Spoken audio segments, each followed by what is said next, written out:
Hello and welcome to the Story Grid podcast. This is a show dedicated to helping you become a better writer. I'm your host, Tim Grawl, and I am a writer trying to figure out how to tell a story that works. With me is Sean Coyne. He's the founder and creator of the Story Grid.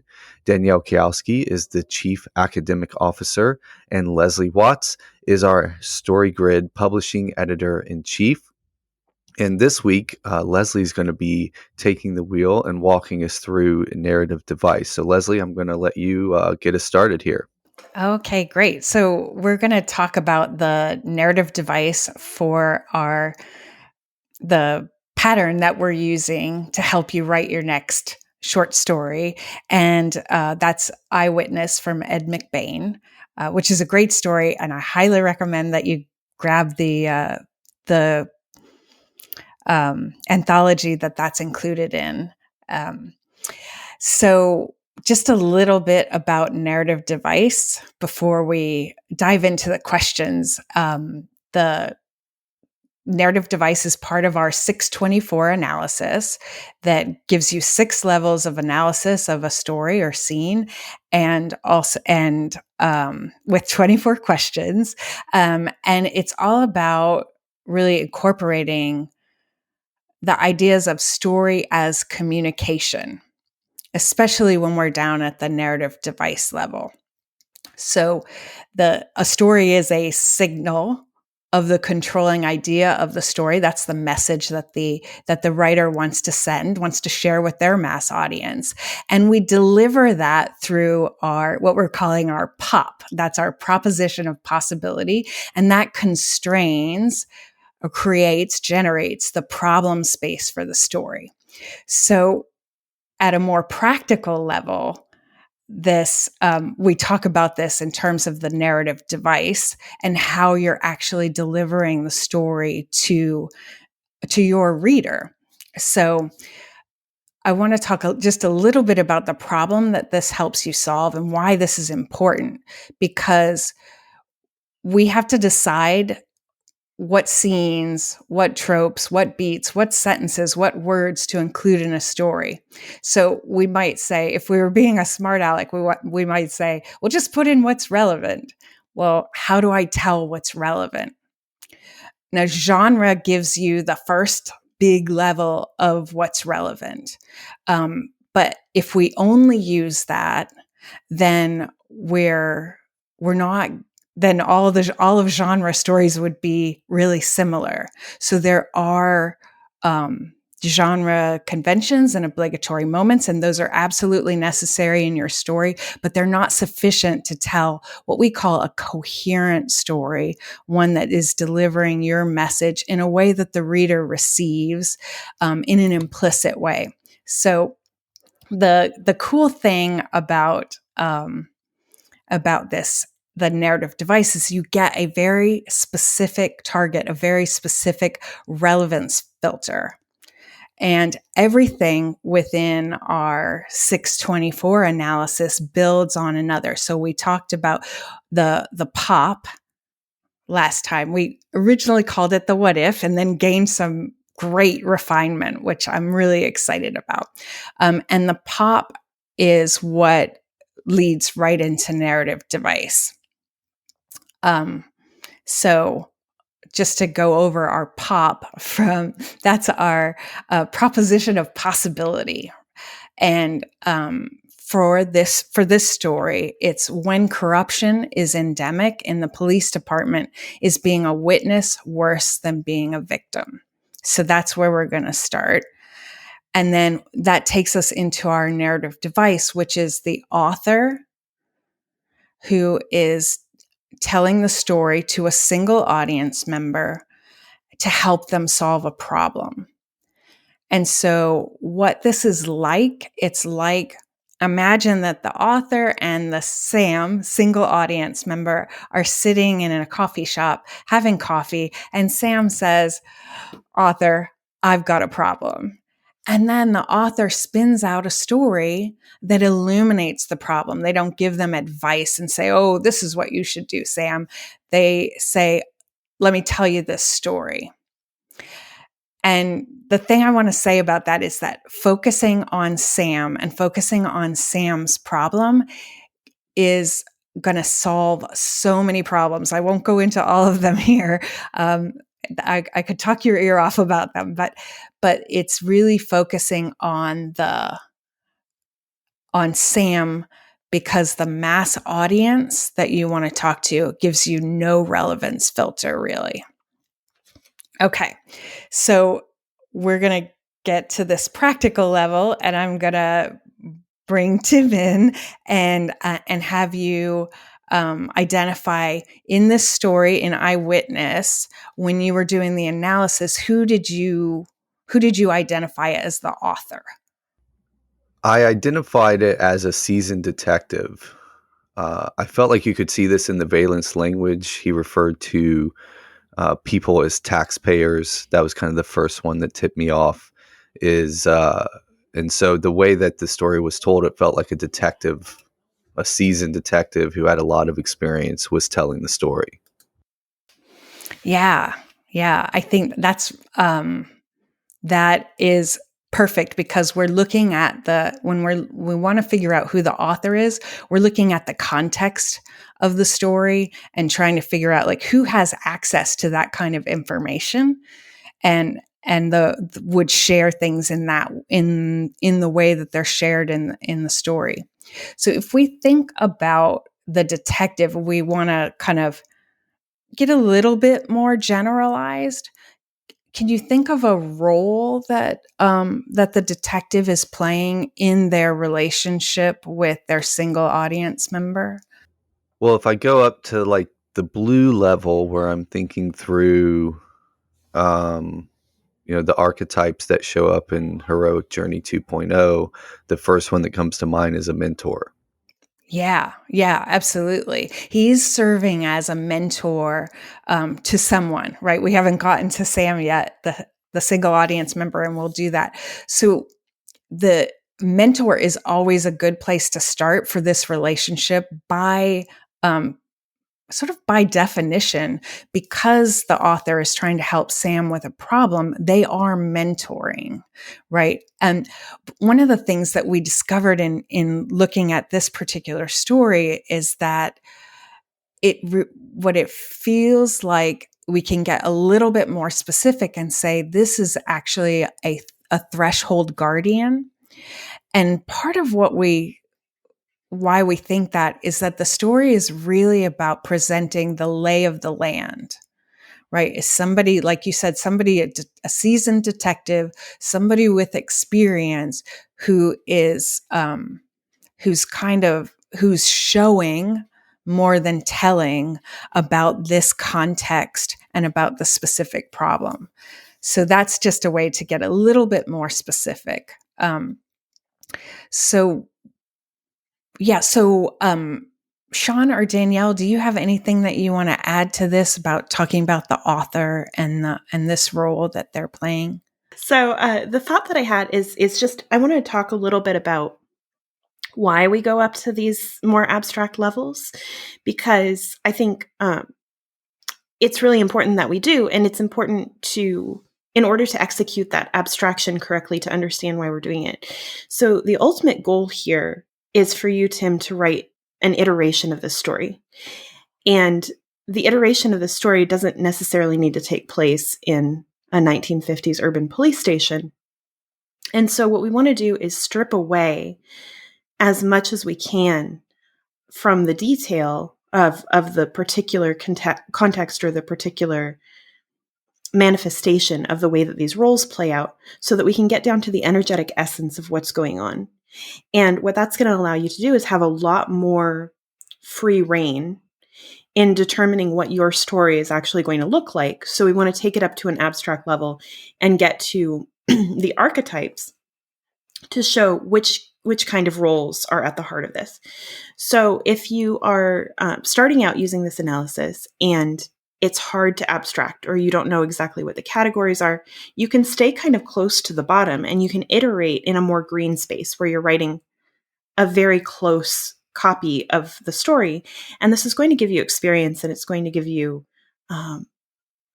a good perspective on how to use these beat level tools, and that's totally fine. But as you grow in your analytical capacity, and you grow as a writer, you can start to move up and broaden your understanding of how the pattern embedded in this particular story can be applied to other patterns. And so, so as you get more familiar with these tools and more fluent with them, the realm of stories to which you can apply them will grow with your understanding. And so, so I just want to talk about that, because if it's hard to abstract, it's totally okay to stay at that level for the beginning, and then just expand your understanding over time.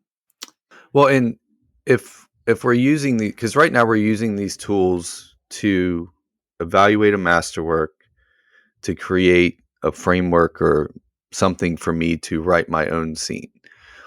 But if I was just using these tools to basically prep to write my own book, even if it wasn't on a masterwork, it would probably be good to hit all of the levels and get extremely specific about who the author is, all the way down to a seasoned detective.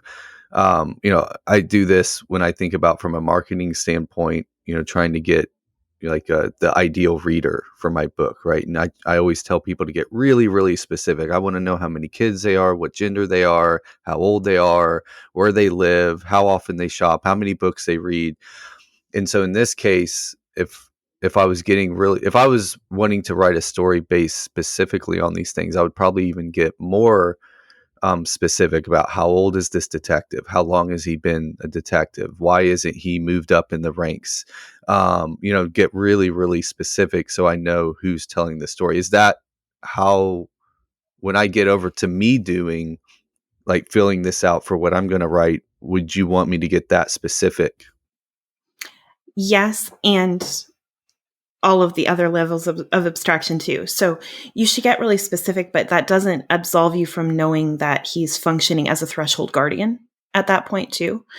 Um, and the reason for that is that a masterwork, if you're trying to execute a masterwork, you need to be really firing on all cylinders. And the cylinders are the blue beyond the surface, the red above the surface, and the green on the surface.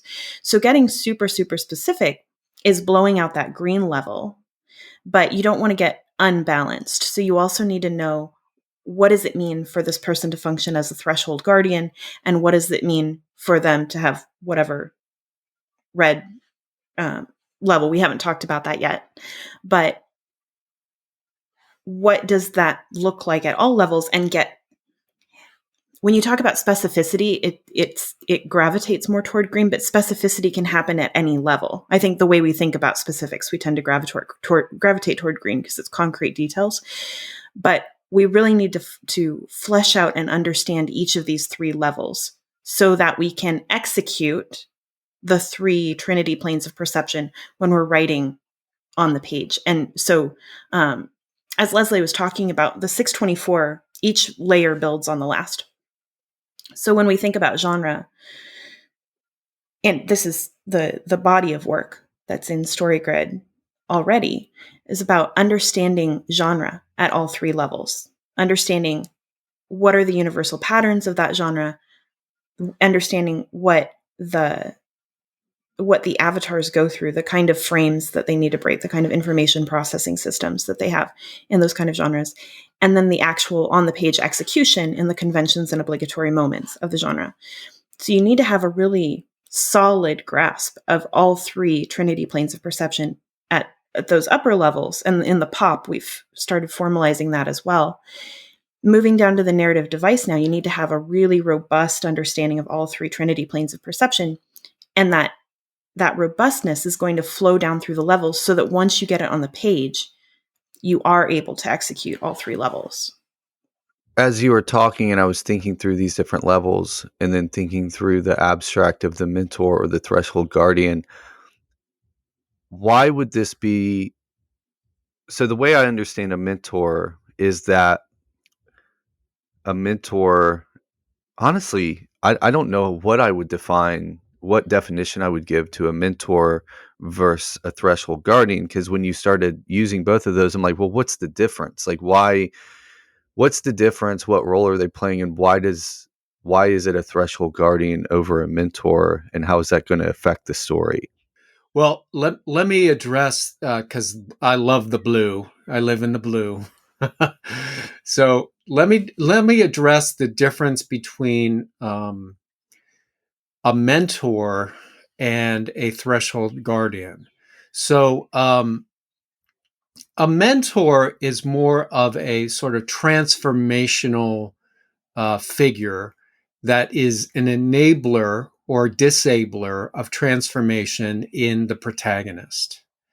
So when we're talking about mentors, we're talking about people like Gandalf in The Hobbit. We're talking about Mr. Miyagi in Karate Kid. So that kind of mentor figure is a certain kind of mentor, and this isn't going to surprise anybody, but there's a trinity, a flavoring of mentors, right? So, so the mentor is about the in facilitating transformation by the protagonist. So they wish to transform the protagonist in one of sort of three ways, which I can get into in a second. The difference between a mentor and a threshold guardian is a threshold guardian is the gatekeeper. So the gatekeeper is more about protecting or being the overseer of a particular system. So that's their primary function, is to oversee a system and to enable people coming into the system to conform to that system such that they can differentiate in a way that is advantageous to the system. That's all very abstract, but it makes sense when you think about it. So there was this place in the 1970s called Studio 54, and it was this big disco. And they had a threshold guardian at the front entrance of Studio 54. So what people would do is they would line up in front of the club, and there was this sort of bodyguard standing there, like surveying the crowd to make sure that the people that he let in to Studio 54 were the right kind of people, right? So they would add to the system in a way that was wonderful, and they would conform to what was going on in there, but they would also differentiate in a unique way that would add more energy to the system. So they didn't want a bunch of Wall Street traders just taking over Studio 54 and everybody being in suits drinking Heineken, right? So that's what the Threshold Guardian did. And the owners of the club said, we want really unique people. So they would let in Bianca Jagger, and then they would let in a bunch of dancers from the village who were just wearing like G-strings for fun. And they would let in all kinds of different people. So the mix inside the Studio 54 was really cool, and it made all of this energy possible. So that's what a threshold guardian's primary worry about is. How do we protect the system such that it remains functional?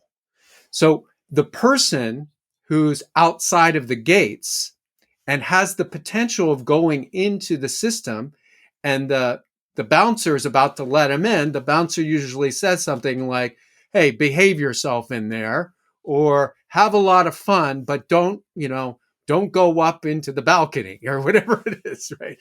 So the threshold guardian is really about protecting the interiority of the system that they are a part of, right? Whereas a mentor is more about worrying about that person going into the club. And the mentor would say something like, you should go to that club tonight and have some experiences so that maybe you can change your point of view about different people from different parts of the city. That might be a good thing to do. So the mentor is trying to cultivate the transformation of a particular avatar so that they can have a new frame of the world. They're trying to get them to break frame. So the primary interest in the mentor is the avatar. Now, when we're talking about, this is tricky in narrative device, but it makes sense. When we're talking about a protagonist, by association, Sam, our single audience member that Leslie has been perfectly talking about, Sam sees the world through the eyes of that protagonist in that particular scene, right? Because remember, Sam can't communicate with the author. Sam can't enter this magical world. So Sam has to put on the glasses of one of the avatars so that she can take it in. And the way it works is that Sam sees the world through the lens of the protagonist of the scene. So it's a really nice trick that if you concentrate on Sam, you'll be able to see how she's seeing the world based upon what the protagonist of the scene is going through.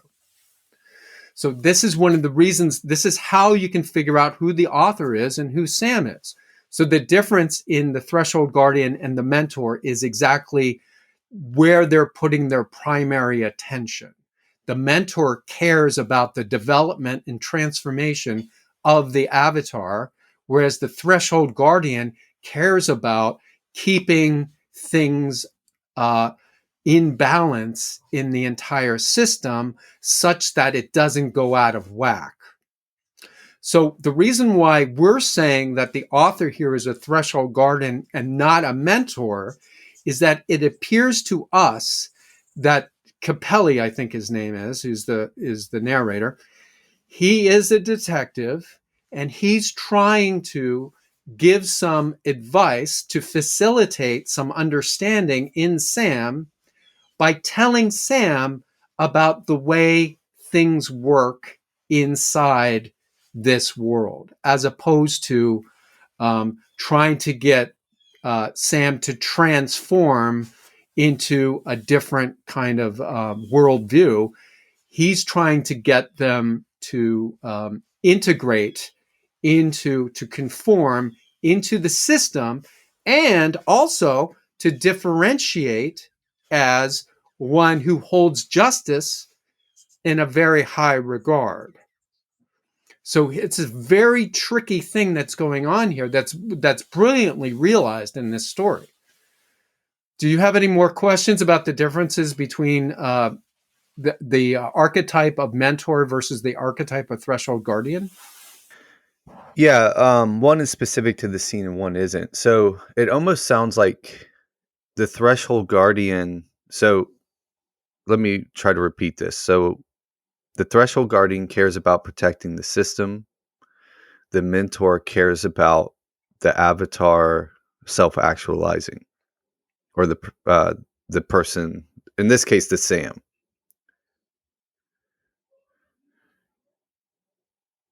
Okay, but so if all right, so if I was to boil, the focus is either the system or the Sam. If it's a mentor, the focus is the Sam. If it's a threshold guardian, the focus is protecting the system. So, but one thing popped in my head as you're describing the threshold guardian, and when you're describing the bouncer at the door of Studio 54. So they're in charge of managing the order and chaos that's allowed into the system, right? So because you need a little bit of chaos, you need a little bit of order. And so it sounds like the threshold guardian has their own kind of role here of how much do they trust order and how much do they trust chaos. Well stated. And let me talk about that for a second, because that's really a great question. You nailed it. So there are three kinds of threshold guardians, right? Because why? We have three sort of different kinds of systems, right? So we have what we call the luminary threshold guardian, and the luminary threshold guardian is all about the order. So they are protecting the tight order of the system. And so that system is by definition overly ordered. The emphasis is on order in that system. So you have a luminary threshold guardian who gives the rules, states the rules to the avatar protagonist, and by association, Sam. So they would be saying things like, don't wear a hat inside the room. Make sure that you use the right fork when you eat dinner. Make sure that you clean up your desk before you leave for work. So they've got a full list of all of the order that the avatar and by association Sam have to abide by. So these luminary threshold guardians are giving very, very strong orders. It's a command control kind of directive. So that's one kind. There's another kind of threshold guardian, and it's sort of like,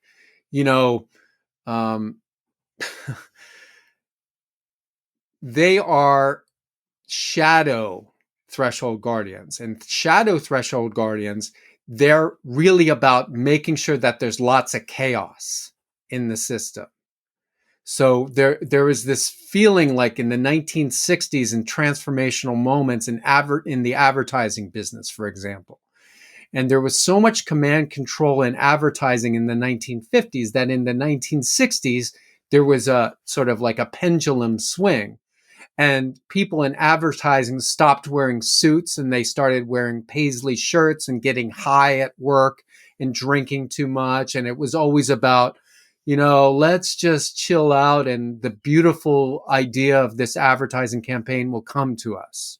So there was a lot of chaos that was cultivated in those advertising agencies back then because they believed that there was an emergent property of wonderful newness that will emerge from chaos.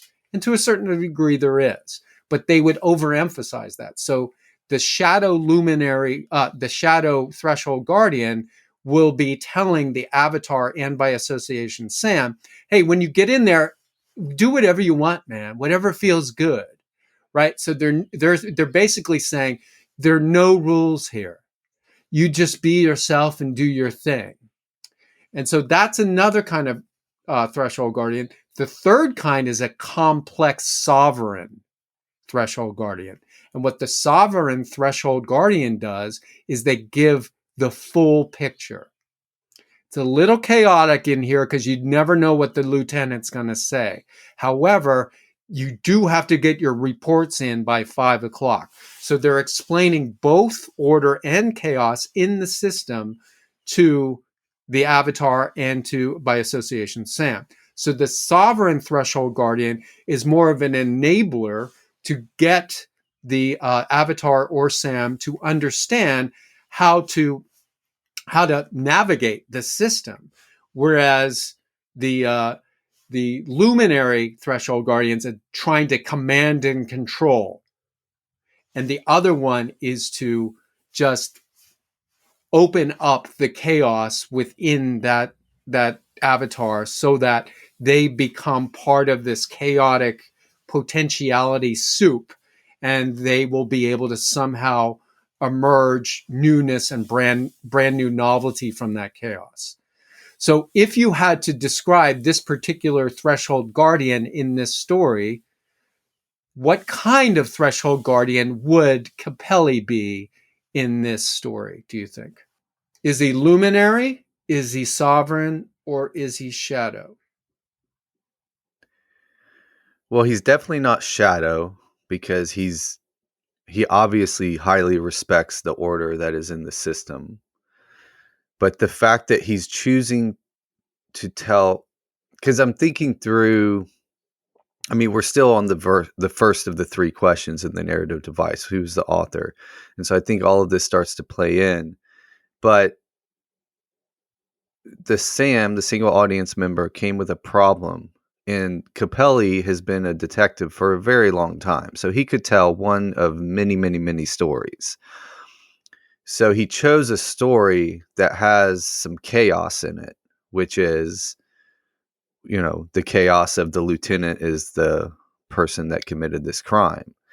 So, so I would say that he's sovereign because he obviously respects the order of what he does as a detective, and yet he's choosing to tell a story that shows the chaos in the system as well, so that whoever he's helping, which we'll get to next, understands both sides of the equation.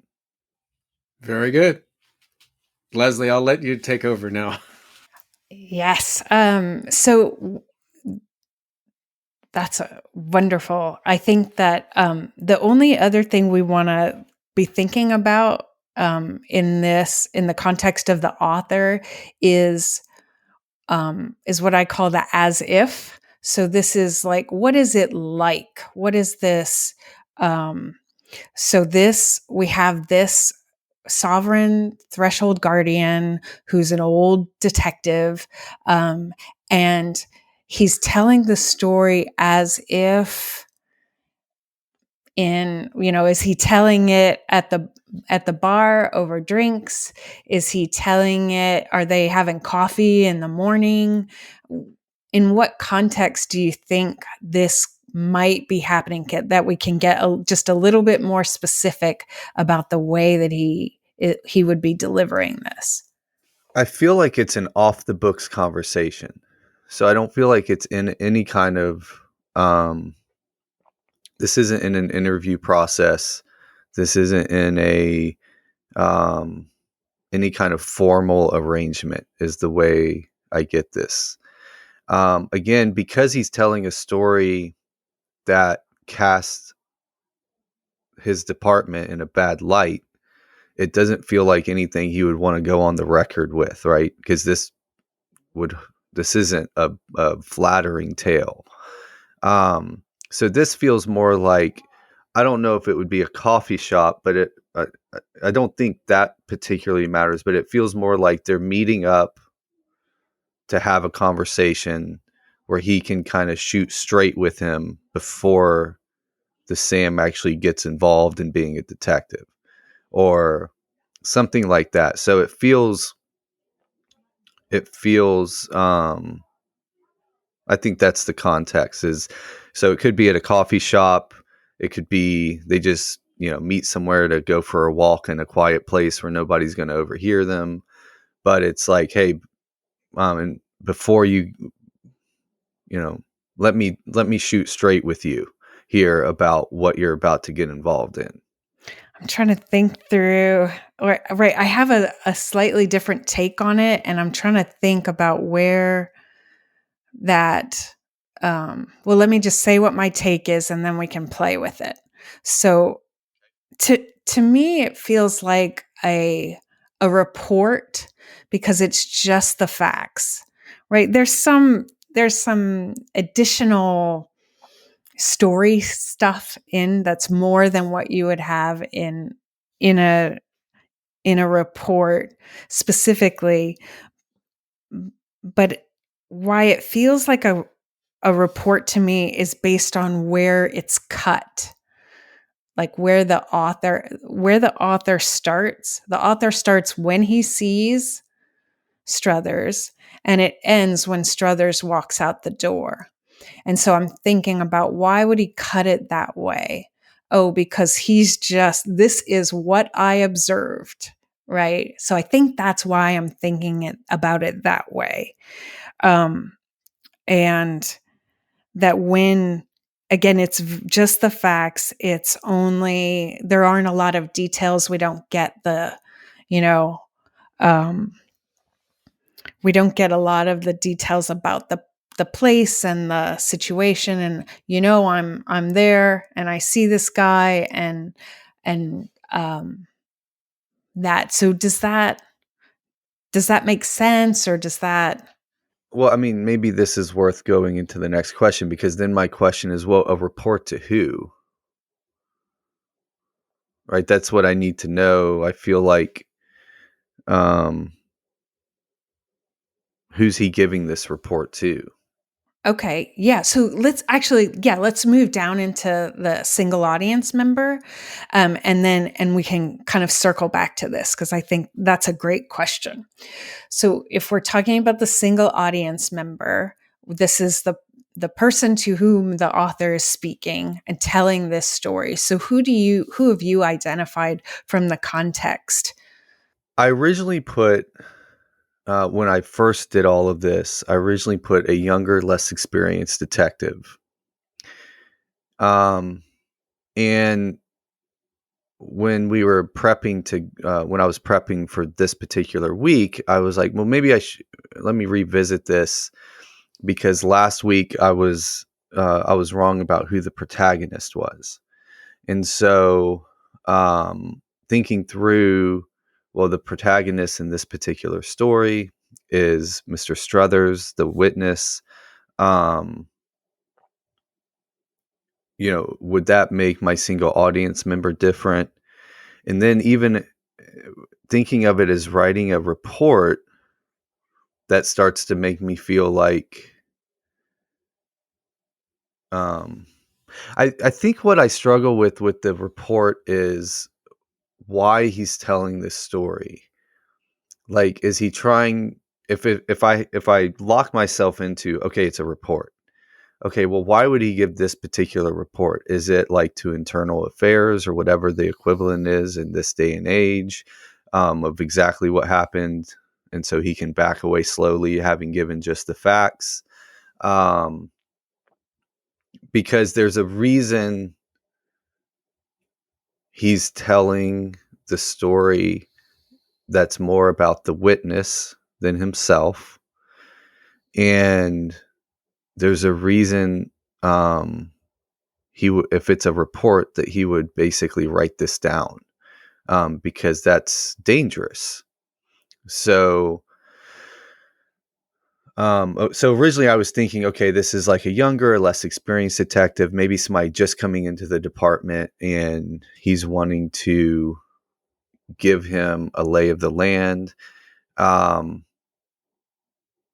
I also wondered if it was like a detective that's dealing with a witness, and he's trying to figure out how hard he should push the witness to tell the story. Because I was going to actually get you to repeat the conclusion of the pop, because I remember having it in there, but I don't remember exactly what you said. But I'm just when I'm thinking about that's why I like the idea of a detective helping a younger detective understand what their role is and what it means to put a witness in danger. Because I don't think it necessarily has to be a corrupt, if we're abstracting out, it doesn't have to be a corrupt police department. It could be, to me, the biggest thing is you're asking, where does the witness have responsibility?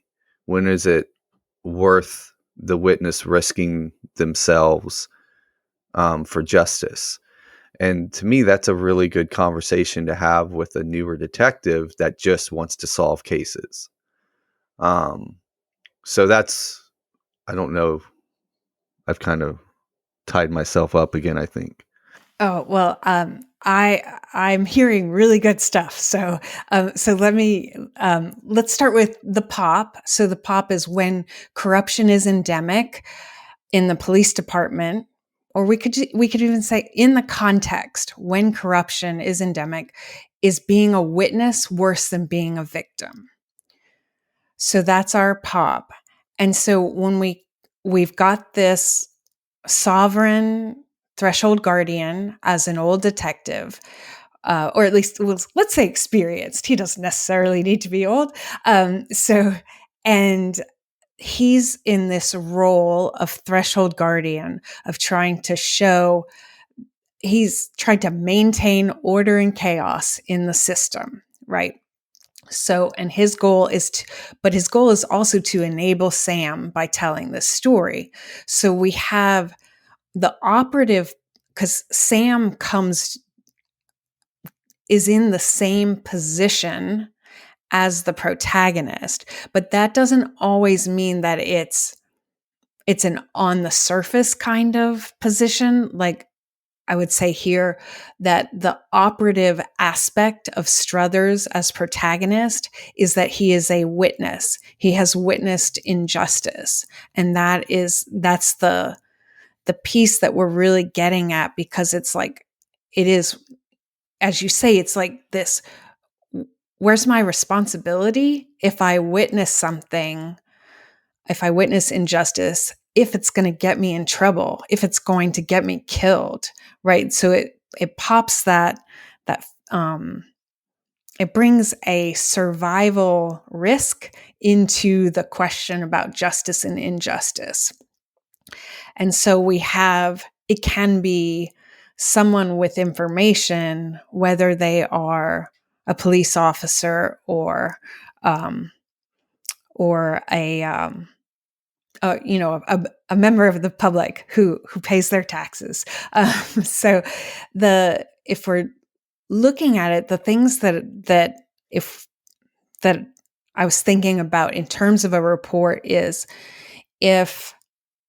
and I think about this from some of my experience in law, is that when you want to give someone a warning or you want to say something but maintain what we would call plausible deniability, then you might refer them to a case, or you might say, look in this place, or you might just here's this report I wrote. I'm going to go get a cup of coffee. I'm just leaving this here. Right. And so in that kind of, and again, this is a simulation I'm running. We want to check it against the words. We want to check it against the pattern that's unfolding, but that feels accurate to me. But I want to ask you now, how does that feel? Does that fit? Does that seem authentic as you think about the story? Does what in particular sound authentic when I think about the story?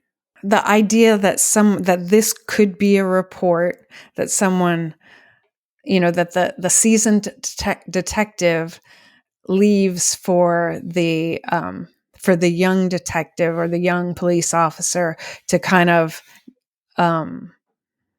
send a signal without saying, this is what you should do. Yeah, I like that. It's almost like now what I'm picturing is a young detective comes into a more seasoned detective, not an older detective, a more seasoned detective's office, sits down, kind of lays out this problem he's having. And instead of answering, he goes to the filing cabinet, flips through and pulls this old report out and just slides it across the desk to him. Is that kind of what you're thinking? Yeah, exactly. Right. Because it's in part because of the way that the author has started and ended this story, right? We can imagine what happened before, right? And we can imagine what might have happened afterward. But the author chose to cut it here. It's like, this is what I saw. Yeah, the author doesn't draw a conclusion. Right. Now Capelli probably did, but we don't get it in this story and part of that is you wouldn't get that in a report. He shouldn't be speculating on whether and it would be dangerous to do that, given that the lieutenant is his boss and that. So as a mechanism to maintain the flow of chaos and order in the system, it's this: how do I communicate with this young officer so that the young officer Sam, doesn't mess up the system, but also, maybe Sam's a decent sort, and I want to, help out the young people. So it's kind of it's that sovereign action of seeing to the context, including the people within it. Does that make sense? Yeah, I like that. Cool. Do you have anything to add, Danielle? Yeah, I wanted to build on something that you just said, Tim, about the author not drawing a conclusion, because I think this is a really important feature as we look at the abstraction of who the author is. So what does that require the audience member to do when the author doesn't draw a conclusion? Well, it forces the audience member to fill in the gap and draw a conclusion. I mean, you can't help but draw a conclusion. Right. And so So that will give the audience member the agency of coming up with what the evaluation is, right? And this is one of the key differences between a threshold guardian and a mentor. Because a mentor is offering a lesson and a threshold guardian is offering a test. So if a single audience member is tasked with coming up with the evaluation, this gives the threshold guardian author a mechanism by which they can gauge whether this person belongs in the context or not. I think that's a really good distinction. And the more specific you are when you're generating the story, while the threshold guardian in this case facilitates insight in the in Sam, and by association us, the readers, that in mass, the trick here is that this is someone who's having difficulty navigating a system, Sam, and Capelli is not telling them how to do it. They're giving them a test to see if they will. Oh, I see. You just write down the facts that clearly enable the facilitation of the insight that justice is at risk here through this report. So the test is, will you be able to write reports like this, Sam? If you are, you're going to do fine here. If you can't, you're going to have trouble. But I can't tell you how to write the report.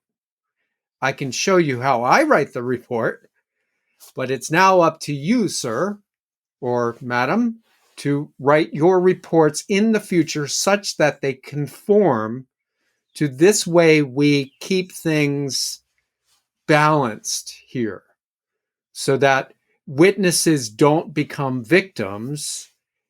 We can limit the badness that has happened in a crime, and we can push up the justice to higher and higher levels, such that justice can happen, as opposed to injustice just cycling through it. So that's a really good point. Now, obviously, the differences between mentor and threshold guardian in this circumstance, they're a little bit morphy, right? Because you can look at it and you can go, well, this guy really is looking out for Sam and he's giving him this report, and that's mentoring. And you could go, yeah, but it's also, you got to think about a seasoned detective. They don't have the time to facilitate insights by individual new recruits all the time, right? So they have a system as a threshold guardian to flesh out those who can't do the report the right way. So that's why I come down on the side of threshold guardian instead of pure nice mentor guy. Capelli has seen a million of these Sams come through his office before. And you're either going to sink or swim here, kid. You know, that's kind of the way. Here's how you do a report. Well, it made me think, as you were just talking, it made me think about what he's communicating here too. It's kind of like when I first graduated college and I had my first job and I was all excited, and there was I got anyway, the role I was in, I basically found out the company was doing some kind of underhanded things to not have to pay licensing fees for some software. And so I marched into my boss's office and I'm like, this is wrong. We need to be doing this and this is this. And he's like, okay, we'll do some research and come back and tell me how much it's going to be. And he just kept like giving me more stuff to do. And it just never got paid because that was the system I was working in, which is we steal software here. And so I feel like by him doing this, it's like I could see a new young detective is like, I will stand on the side of justice no matter what. And it's like, well, it's a little more nuanced than that, fella.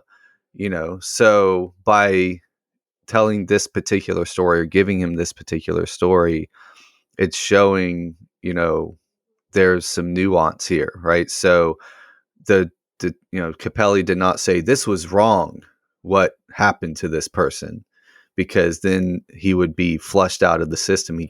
None of the other cops, he would never be able to work in that system again. But at the same time, he didn't hide it either. So there's a way of threading the needle that is something you're going to have to learn. And we talked about this in previous weeks about the importance of, when you're a detective, you have to move up the ranks. It's not about justice and injustice. It's about justice and injustice in the context of your superiors and the overall system. And so, that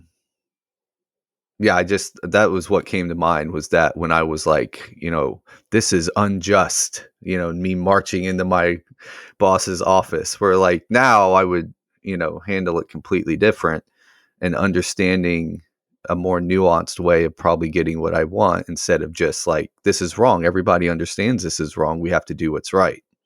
Yeah, yeah, and I think that's a beautiful statement of the problem too. So, which of course is the third part of the narrative device. We've got the author, we've got our single audience member, and then we have a problem.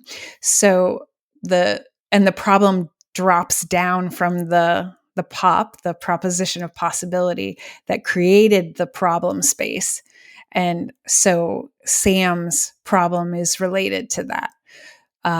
So what would you say is Sam's problem here? Well, what I wrote down was, I put 3 questions. How hard should I push on a witness to tell me what they saw? Is justice for the crime the witness's responsibility? Is it worth risking the witness's well-being? And looking at that, I think that, so I don't think this is a brand new detective. I don't think they just got their stripes, but it is a young detective. It's one that has never realized, because a lot of times when Candace and my wife and I are talking about our son, so I have a 16-year-old and 13-year-old, we often talk about how they don't have context yet to see things the way that we do. They have to get, as you get older, you get more and more context to understand why 99.9% of things are in the gray area. And so I think you would have a detective who is saying, well, if a witness has got to tell their story. And so he's always trying to get the witness to tell the story. And this is the first time he's come up against understanding that if the witness tells their story, they'll probably become a victim, or they have a high likelihood of becoming a victim. And now they're awake at 3:00 in the morning, unable to sleep, trying to figure out what to do. And so I think, it comes back. That's why I had you repeat that, what fell out of the pop, because I think that is the question of, I don't know what to do with this witness. Yeah. So I think that's great, and that you're looking at it from the pop. And the statement we came up with is just a little bit more specific. I think we focused on the signal. Right? How do you signal injustice without becoming a target? And you can see how that's connected to what Struthers as the protagonist is dealing with, right? He's in it. He's the witness. So he's the one holding the information. And what's great about that is that it gives both, that a young officer would be both in the position of perhaps witnessing a problem, but also encouraging someone else to put themselves in a dangerous position by telling what they know. But this one, because we're really focusing in on the witness, and it's almost like, how do you send up a flare without having that flare fall back down on you. And so one of the things I was thinking about is that from the pop, we get this very specific problem, and it comes down, it's refined through each level of the narrative device, right? So we get the context, which gives us a general problem space. We move into, and also the author gives us like the possible problems that this author could tell a story about that would lead to insight. And then it's further narrowed by Sam. Sam is a specific audience member so the problem becomes further narrowed by the kinds of problems that person might encounter, that person might in fact need help with. And then we further, like, what's this specific problem that Sam is facing now? And we get all those details from the pop. And so it's a wonderful tool. So Danielle, do you have any further thoughts on the problem? Yeah, I'd like to talk about this a little bit in terms of how it works in the story as a whole. So I think what you said about taking what's in the pop and refining it is really important. And of course, we focus on the Sam. We talked about this before in terms of how we, at the beginning of this episode, about focusing on the Sam as the relevance filter and making sure that the entire story aligns with this. But what I wanted to point out is how to take this up a little bit. So when we have this problem statement, how do you signal injustice without becoming a target? What's interesting here is that it applies more broadly in the story than just to Struthers, right? And the problem, sometimes we talk about the problem space, and that's because with a story, we're exploring the problem space to give Sam an answer. Not an answer, but to give Sam an opportunity to expand her agency as to how to answer that problem. So the key to problems is they need to be context specific. They need to, in terms of the answer might change depending on the context you're in. And we call these double difficulty problems because they have competing priorities that they need to balance based on the broader context of the problem. And so what we do when we're writing stories is we present a context and then explore the problem space within that context to allow Sam to simulate, if I'm in a context similar to this, what might the outcome be if I come down on this side of the double difficulty problem? And when I say explore the problem space, what that means is that the cast of avatars in this story are all addressing the same central thematic problem. So where I want to go with this is that the narrative device in this particular story is a little bit different from the way we might default to creating a narrative device. So what are the unique things about this situation? Not unique, because this happens in a broader range of stories. But we have an author and we have a narrator who is not the same as the protagonist, right? We have Capelli, who's telling a story about the protagonist Struthers. So this is an observational story. We have then an audience member, a young officer, who is also not like the witness, who's the protagonist. And so the reason that this works is that the problem space applies to all of these different avatars. It applies to Struthers, it applies to Capelli, and it applies to the simulated new officer. And, in this case, you have the idea of witnessing as something that is passed on from person to person. And so this problem is passed on, and by coming into contact with and witnessing the problem, each avatar in turn becomes a witness. And then it's about how are they going to deal with that. So the answer to the problem for Capelli, at the end of the story, he's a witness too. And his answer is to write this report. And so when you have all of these avatars that are addressing the same problem space, you can have different narrative devices that focus on different avatars that are affected by that same problem, and not have them be sort of carbon copies. So we might say in a default mode, we might say, okay, I'm going to have this story, I'm going to have it told by a witness who goes into a police department. He's going to be the protagonist, and he's telling it to his friend that he knows from his neighborhood who also witnessed a crime and would be going in. And so this is, I think that would be sort of the default, because you're aligning the protagonist and the author very closely.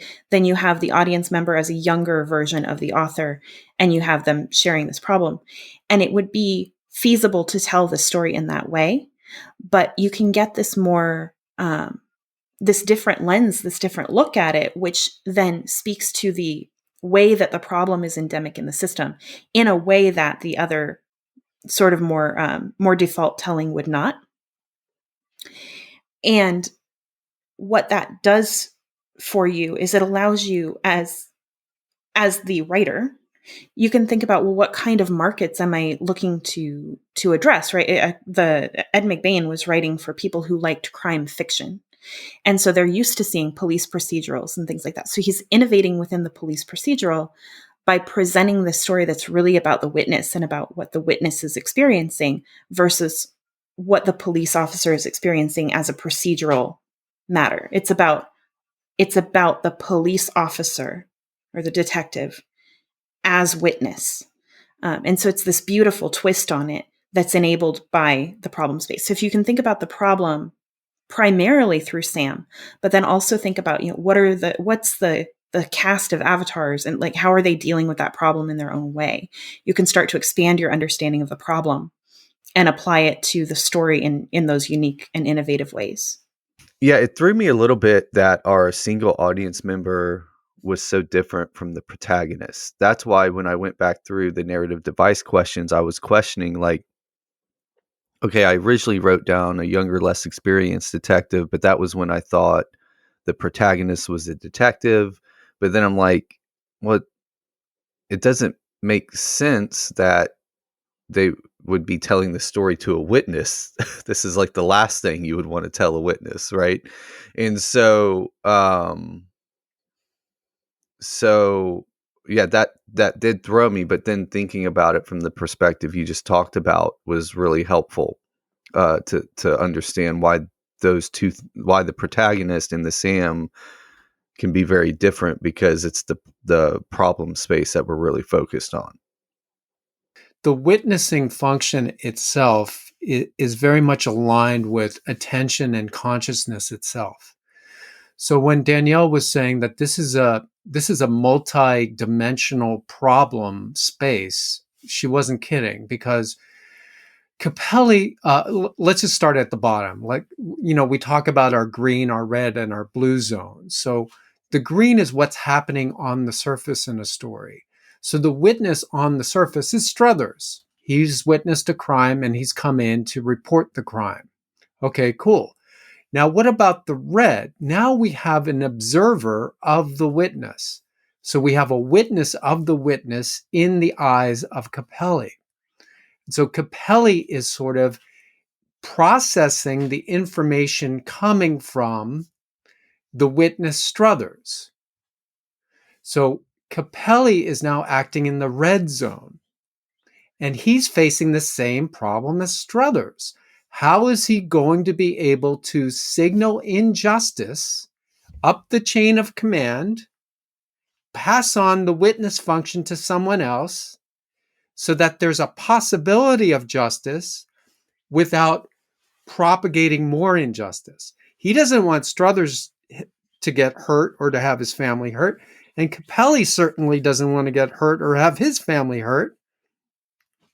And by association, Sam is the blue, because Sam is all of us. We're the universal human being who witnesses things all the time. We don't know how to raise our hand and say, that's not right, without becoming a target ourselves. So you've got three witnesses here. You've got a green witness in Struthers, a red witness in Capelli, and a blue witness in Sam.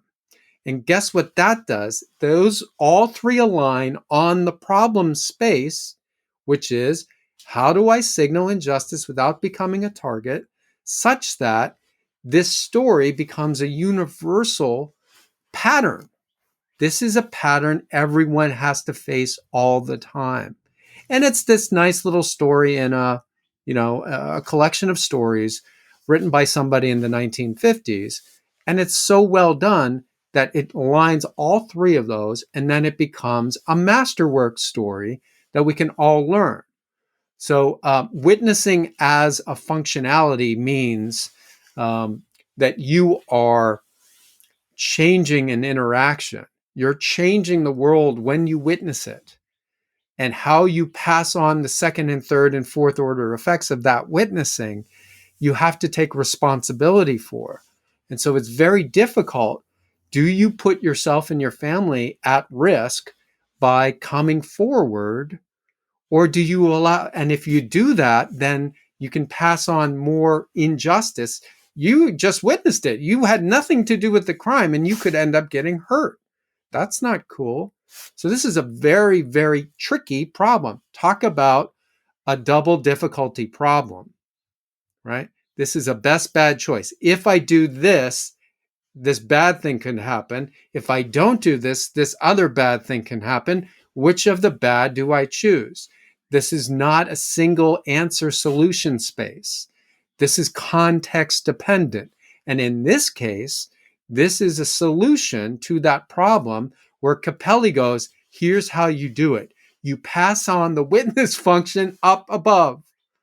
You send in the report, and then the bosses have to deal with it, because that's why they get paid the big bucks.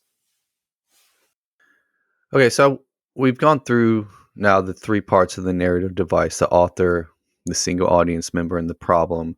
And I just want to come back to this question, right? So in the previous 2 weeks, we went over the really kind of down on the ground in the story of like, what's the genre of this story? We went through all the 5 leaves of the genre clover. Then we looked at the context and the protagonist and the inciting incident and the goal state. And now we're kind of popping out of that, and we're looking at, okay, well, who's telling the story? Who are they telling the story to? And what's the problem they're trying to solve? So as a writer, why is this helpful for me when it comes to writing my story, to be thinking at this higher level part, right? So my knee jerk is to always kind of, who are my avatars? What are they doing? What do they want? All of that kind of stuff. But now we're coming up above, and we're thinking about, well, who's telling this story and who are they telling it to? And so what does that get me as a writer, as far as, being able to write my story? So I think this goes back to what I was talking about earlier in terms of what's relevant, and I remember back when you were first thinking about the burn line, and then in the first incubator, when we reviewed that first draft, that the goal state for you as the artist was to write a sequel to the threshing, and so that gives you some constraints, because you already have a world, you already have certain characters or avatars, and you have, there are some constraints there. But then what do you do next? What should that story be about? How do you decide, is this scene relevant? is this scene relevant? Right? The scope of what's relevant is so much wider when we don't consider bringing it down to a specific audience member. And the beauty of the 624 analysis is that we create that relevance filter from the top. What's the story about? What are the types of problems that I want to explore, and then brings it down to this one Sam, single audience member with a problem. And because we're being very specific about it at each level, we're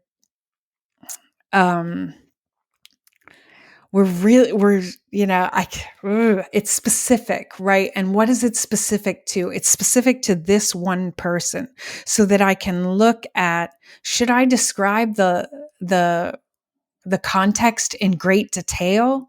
So when I'm generating the story, and it's like, in this story, all we need to know is where it's at. We don't need to look at the furniture. We don't need to look at the lighting. We don't need to know what it's like. Now, if we were telling this story in the context, it would be weird. But if we were telling the same kind of story in the context of a crime scene, right, and we were looking at a different question about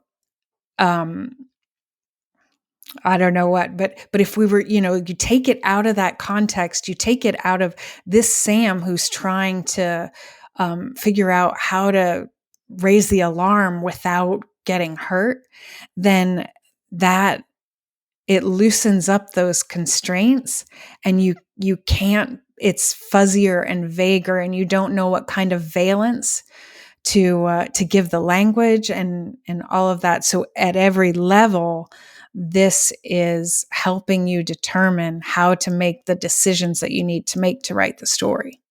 Yeah, I would just second the global answer that Leslie began this session with, and the one she just gave. This is a relevance realization filtering system that starts at a very, very broad, open aperture of focus, right? So we've got this big circle, and this big circle is what we call genre. And we go, oh, this is great. It's like a mile long, a mile wide, and a mile tall. And that big box is our play space. Oh, geez, that's going to be hard to fill in.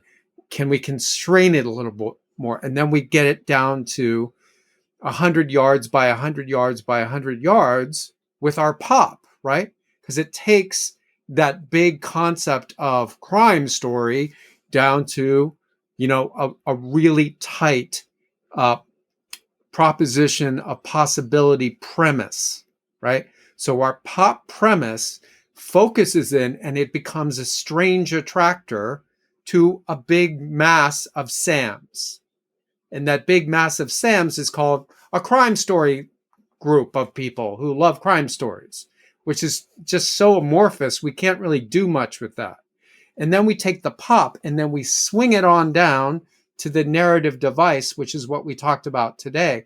And now we have a real sense of who is speaking to who, what the problem space is specifically, and it's constrained down to, and now we've taken that 100 yards by 100 yards down to 10 yards by 10 yards.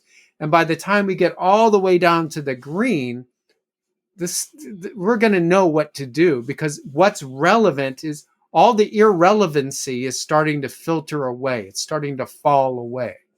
So that's the 624. It's a big filtering mechanism so that you can laser focus your attention on creating the relevant scenes, not the irrelevant ones.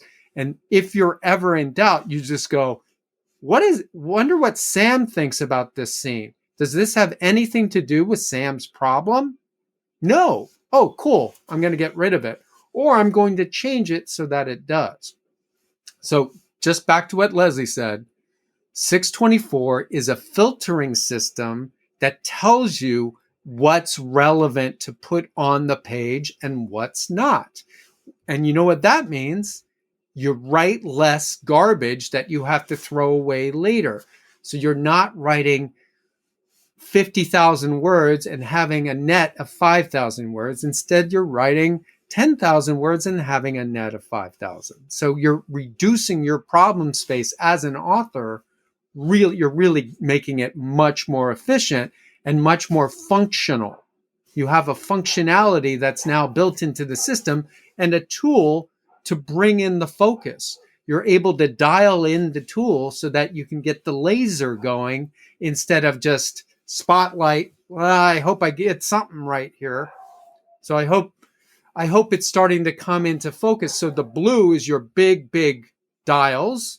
Your red are dialing it in higher resolution. And when you get down to the green, you're doing really cool kind of microscopic tweaks from beat to beat, trope to trope, scene to scene, sequence to sequence, act to act, beginning, middle, end, and then global. So it's all a reductive process that makes it you're solving smaller problems the more specific you are.